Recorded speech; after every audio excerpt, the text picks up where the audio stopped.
बदलापूर इथल्या शाळेमध्ये 2 चिमुकल्यांवर झालेल्या अत्याचारासंदर्भात शिक्षण विभागाच्या चौकशी समितीनं सरकारला एक अहवाल सादर केलाय। या अहवालामध्ये धक्कादायक निरीक्षणं नोंदवण्यात आली आहेत। बघूया त्याबद्दलचा एक रिपोर्ट।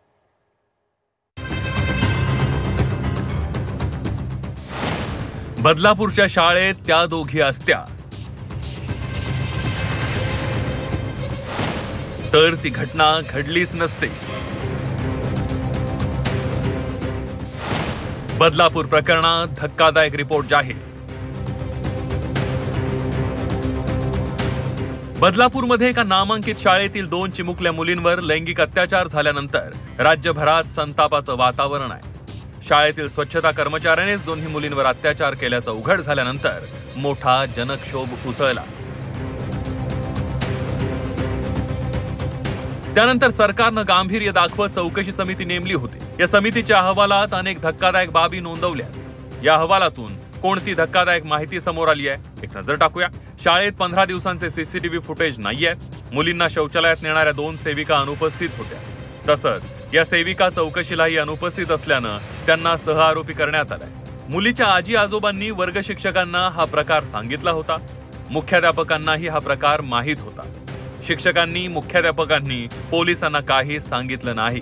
बदलापूर घटनेनंतर आलेल्या धक्कादायक अहवालानंतर दोषींवर पॉक्सो अंतर्गत कारवाई करण्याची शिफारस करण्यात आल्याची माहिती शिक्षण मंत्री दीपक केसरकरांनी दिली आहे। तसंच केसरकर यांनी पीडित मुलींच्या पुढील शिक्षणाची जबाबदारी घेतली आहे। तसंच दर महिन्याला आर्थिक मदत देण्याचं जाहीर केलंय।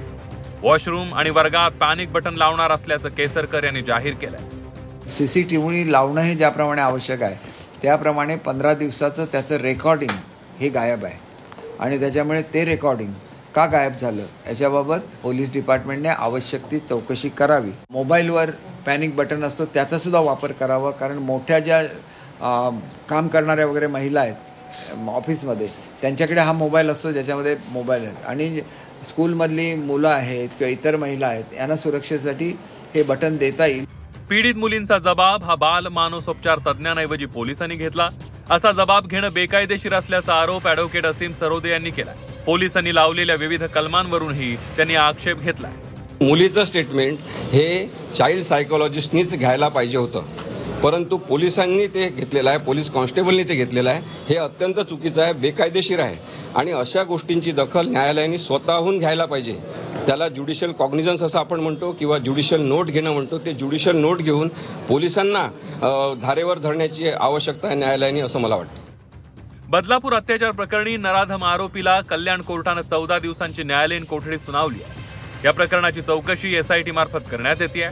फास्ट ट्रॅक कोर्टात हा खटला चालवून आरोपीला फाशी देण्याची मागणी आता वाढत चालली आहे। ब्युरो रिपोर्ट, झी 24 तास।